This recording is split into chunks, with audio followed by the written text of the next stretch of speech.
Hi dears, welcome back to my YouTube channel. ഈ ഒരു plastic കണ്ണർ കണ്ടപ്പോഴാണ്, എന്നാൽ പിന്നെ നേരത്തെ പണ്ടെങ്ങോ ഒരു വീഡിയോക്കകത്ത് കണ്ടായിരുന്നു ഇതുപോലത്തെ ഒരു പ്ലാസ്റ്റിക് കണ്ണർ വെച്ചിട്ടുണ്ടാക്കിയൊരു ഫ്ലവർ വേസ്.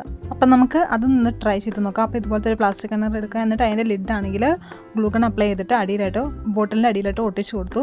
ഇനിയാണെങ്കിൽ നമ്മൾ ബോട്ടിൻ്റെ ആ ഒരു ലെങ്തിൻ്റെ അതിനേക്കാളും കുറച്ചുകൂടെ നീളത്തിൽ ജൂട്ട് ത്രെഡ് ഞാനാണെങ്കിൽ ഓരോ ചെറിയ പീസുകളായിട്ട് മുറിച്ചെടുത്തിട്ടുണ്ട്.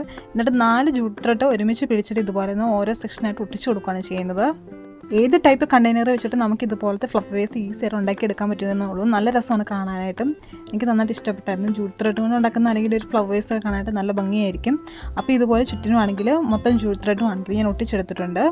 4 എണ്ണമാണ് ഒരു സെക്ഷനകത്ത് വരുന്നത്. അങ്ങനെ പല സെക്ഷനായിട്ട് തിരിച്ച് ഞാൻ ഒട്ടിച്ചെടുത്തിട്ടുണ്ട്. ഇനിയാണെങ്കിൽ കുറച്ച് ജൂട്ട് ത്രെഡ് ആണെങ്കിൽ നല്ല നീളത്തിൽ 4 എണ്ണം ഞാൻ എടുത്തിട്ടുണ്ട്. എന്നിട്ട് ഇതുപോലെ ആണെങ്കിൽ ബോട്ടിലോട്ടാണെങ്കിൽ ഒന്ന് ഒട്ടിച്ച് കൊടുക്കുകയാണ് ചെയ്യുന്നത്. എന്നിട്ട് വീഡിയോക്കകത്ത് കാണുന്ന പോലെ നമുക്ക് ജൂട്ട് ത്രെഡ് ആണെങ്കിൽ അറേഞ്ച് ചെയ്തെടുക്കണം. ഫസ്റ്റ് ഒട്ടിച്ച് കൊടുക്കുക, എന്നിട്ടാണെങ്കിൽ നമ്മൾ ബാസ്ക്കറ്റൊക്കെ ഉണ്ടാക്കാൻ ഉപയോഗിക്കുന്ന അതേ ടെക്നിക്ക് തന്നെയാണ് ഇവിടെ യൂസ് ചെയ്യുന്നത്. എന്നിട്ട് ഇതുപോലെ ആണെങ്കിൽ ജൂട്ട് ത്രെഡ് എല്ലാം ഒന്ന് നമുക്ക് നന്നായിട്ടൊന്ന് അറേഞ്ച് ചെയ്തെടുക്കുകയാണ് ചെയ്യേണ്ടത്. കുറച്ച് ടൈം എടുക്കുന്ന പ്രോസസ്സാണ്, പക്ഷേ കുഴപ്പമില്ല. നമുക്കിത് ഇടയ്ക്ക് നിർത്തിയും കുറച്ച് 1-2 ദിവസങ്ങളൊക്കെ എടുത്തായാലും നമുക്ക് ഈസിയായിട്ട് ചെയ്തെടുക്കാൻ പറ്റുന്നതേ ഉള്ളൂ. ജൂട്ട് ത്രെഡിന് പകരം കളർഫുൾ ആയിട്ടുള്ള വേറെ ഏതെങ്കിലും ത്രെഡ് യൂസ് ചെയ്ത് ഇതുപോലെ ചെയ്താലും നല്ല ഭംഗിയായിരിക്കും കാണാനായിട്ട്. അത് വേറൊരു ലുക്കായിരിക്കും. ജൂട്ട് ത്രെഡ് വെച്ച് ചെയ്യുമ്പം അതിന് വേറൊരു ലുക്കായിരിക്കും നമുക്ക് കിട്ടുന്നത്.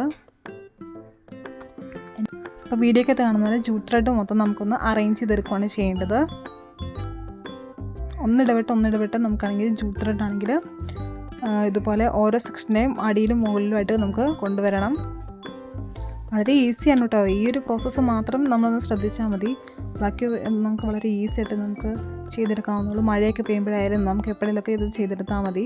ഫ്രീ ആയിട്ടിരിക്കുന്ന ഏതെങ്കിലും ഒരു ടൈമിൽ നമ്മൾ ഇതിന് വേണ്ടിയിട്ടൊന്ന് ഇച്ചിരി സമയം കണ്ടെത്തിയാൽ മതി. നമുക്ക് ഇതിൻ്റെ അകത്ത് നാച്ചുറൽ പ്ലാന്റ്സ്, മണി പ്ലാന്റ്സ് ഒക്കെ ഇതിൻ്റെ അകത്ത് ഇട്ട് വെച്ചാൽ നല്ല ഭംഗിയായിരിക്കും കാണാനായിട്ട്. അപ്പോൾ ഞാൻ ഏകദേശം ഫുള്ള് അടി വരെ ഞാൻ ചുറ്റി എടുത്തിട്ടുണ്ട്. ഇനിയാണെങ്കിൽ ബാക്കിയുള്ള ജൂട്ട് ത്രെഡിൻ്റെ ഭാഗം ഒന്ന് മുറിച്ച് മാറ്റിയിട്ടാണെങ്കിൽ നന്നായിട്ട് ഒട്ടിച്ച് കൊടുക്കുകയാണ് ചെയ്യേണ്ടത്. ഗ്ലൂഗൺ വെച്ചിട്ടാണ് ഞാനിവിടെ ഒട്ടിച്ച് കൊടുക്കുന്നത്. അതാകുമ്പോൾ വളരെ ഈസി ആയിട്ട് നമുക്ക് ഒട്ടിച്ച് കിട്ടും. ഇതിന് പകരം ഗ്ലൂഗൺ ഇല്ലെങ്കിൽ ഫെവിബോണ്ട് യൂസ് ചെയ്താൽ മതി. അങ്ങനെ എൻ്റെ ഭാഗം ഒട്ടിച്ച് കൊടുക്കുന്നുണ്ട്. ഇനിയാണെങ്കിൽ താഴോട്ട് തൂങ്ങിക്കിടക്കുന്ന ഓരോ ജൂട്ട് ത്രെഡും എടുത്തിട്ട് ഇതുപോലെ ഒന്ന് ഒട്ടിച്ച് കൊടുക്കുന്നുണ്ട്. എന്നിട്ട് ബാക്കി ഉണ്ടായിരുന്ന ജൂട്ട് ത്രെഡ് എല്ലാം ഒന്ന് കത്രിക കൊണ്ടൊന്ന് മുറിച്ച് മാറ്റി.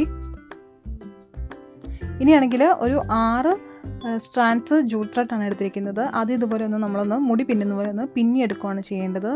ജൂട്ട് ത്രെഡ് നമുക്ക് ഏതെങ്കിലും ഒരു ഫ്രീ ടൈമിൽ അല്ലെങ്കിൽ TV കാണുമ്പോഴൊക്കെ ഇരുന്ന് നമുക്ക് പയ്യൊന്ന് പിന്നിയെടുത്താൽ മതി. അപ്പോൾ ആണെങ്കിൽ സമയം പോകുന്ന വരത്തില്ല, നമുക്കാണെങ്കിൽ മടുപ്പും തോന്നത്തില്ല.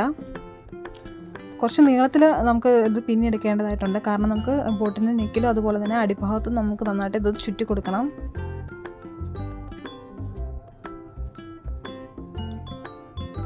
ഗ്ലൂ അപ്ലൈ ചെയ്തിട്ടാണെങ്കിൽ പിന്നെ എടുത്തുന്ന ജൂട്ട് ത്രെഡ് ആണെങ്കിൽ നെക്കിലാണെങ്കിൽ ഒട്ടിച്ചു കൊടുക്കുന്നുണ്ട്.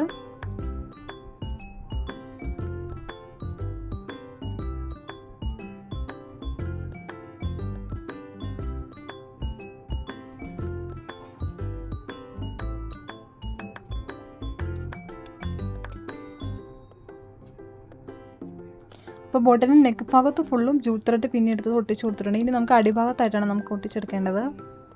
അപ്പോൾ വീഡിയോക്കകത്ത് കാണുന്ന പോലെ ഗ്ലൂ അപ്ലൈ ചെയ്തിട്ടാണെങ്കിൽ ബോട്ടിൻ്റെ അടിഭാഗത്ത് ഇതുപോലെ ഒന്ന് ജൂട്ട് ത്രെഡ് പിന്നെ എടുത്തിരിക്കുന്നത് ഒന്ന് ഒട്ടിച്ച് കൊടുക്കുന്നുണ്ട്.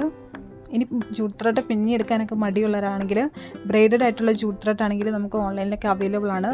അങ്ങനെ മേടിച്ചിട്ട് ചെയ്താലും മതി. അപ്പോൾ ജൂട്ട് ത്രെഡിൻ്റെ ആണെങ്കിൽ എൻഡ് ഭാഗമാണെങ്കിൽ കട്ട് ചെയ്ത് അത് ഞാനാണെങ്കിൽ പച്ച വെച്ചൊന്ന് നന്നായിട്ടൊന്ന് ഒട്ടിച്ച് കൊടുത്തു. അപ്പോൾ നമ്മുടെ ഫ്ലവേഴ്സിൻ്റെ ഫൈനൽ ലുക്ക് ഇതാണ്. എങ്ങനെയുണ്ട് കാണാനായിട്ട്? എനിക്കിഷ്ടപ്പെട്ടു കേട്ടോ. ഇതിനകത്ത് നമ്മൾ കളർഫുൾ ആയിട്ടുള്ള ഫ്ലവേഴ്സൊക്കെ വെക്കുവാണെങ്കിൽ കുറച്ചുകൂടെ കാണാനായിട്ട് നല്ല ഭംഗിയായിരിക്കും. ഞാനിപ്പോൾ ആണെങ്കിൽ ഒരു ആർട്ടിഫിഷ്യൽ ലീവ്സിൻ്റെ ബഞ്ചാണ് ഞാൻ അറേഞ്ച് ചെയ്ത് കൊടുത്തിരിക്കുന്നത്. കുറച്ച് ബ്രൈറ്റ് ആയിട്ടുള്ള ഏതെങ്കിലും ഒരു ഫ്ലവറൊക്കെ വെച്ച് കഴിയുമ്പോഴായിരിക്കും കുറച്ചുകൂടെ കാണാൻ ഭംഗി. കുറച്ച് ഫ്ലവേഴ്സും കൂടി ഉണ്ടാക്കണം എന്ന് കരുതിയിട്ടാണ് വർക്ക് സ്റ്റാർട്ട് ചെയ്തത്. പക്ഷേ വേസ്റ്റിന് തന്നെ നമുക്കാണെങ്കിൽ കുറച്ചധികം ടൈം ചിലവാക്കേണ്ടി വന്നു. അപ്പോൾ ആണെങ്കിൽ എനിക്ക് ഫ്ലവർ ഉണ്ടാക്കാനുള്ള ടൈം പിന്നെ കിട്ടിയില്ല. അപ്പോൾ തൽക്കാലം കുറച്ച് ആർട്ടിഫിഷ്യൽ ലീവ്സ് ഒക്കെ വെച്ചിട്ട് അഡ്ജസ്റ്റ് ചെയ്തു. ഇനി എന്തെങ്കിലും ഒരു ക്രാഫ്റ്റ് വീഡിയോ ആയിട്ട് ഫ്ലവർ മേക്കിംഗ് വീഡിയോ ചെയ്യാം. അപ്പോൾ നമുക്കാണെങ്കിൽ ഈ വേസ്റ്റിലോട്ട് ആ ഫ്ലവറൊക്കെ വെച്ച് ഒന്ന് അറേഞ്ച് ചെയ്ത് ഞാൻ വീഡിയോ എടുക്കുന്നതാണ്. അപ്പോൾ ഇന്നത്തെ ക്രാഫ്റ്റ് വർക്ക് എങ്ങനെയുണ്ടെന്ന് എല്ലാവരും കമൻറ്റ് ചെയ്യണേ. നല്ല രസമാണ്, നേരിട്ട് കാണാൻ കുറച്ചുകൂടെ ഭംഗിയാണ്. അപ്പോൾ എല്ലാവരും വീഡിയോ ട്രൈ ചെയ്ത് നോക്കൂ. അപ്പോൾ അടുത്ത ദിവസം മറ്റൊരു അടിപൊളി വീഡിയോ ഇട്ട് വരാം. അതുവരേക്കും ടാറ്റാ ബൈ.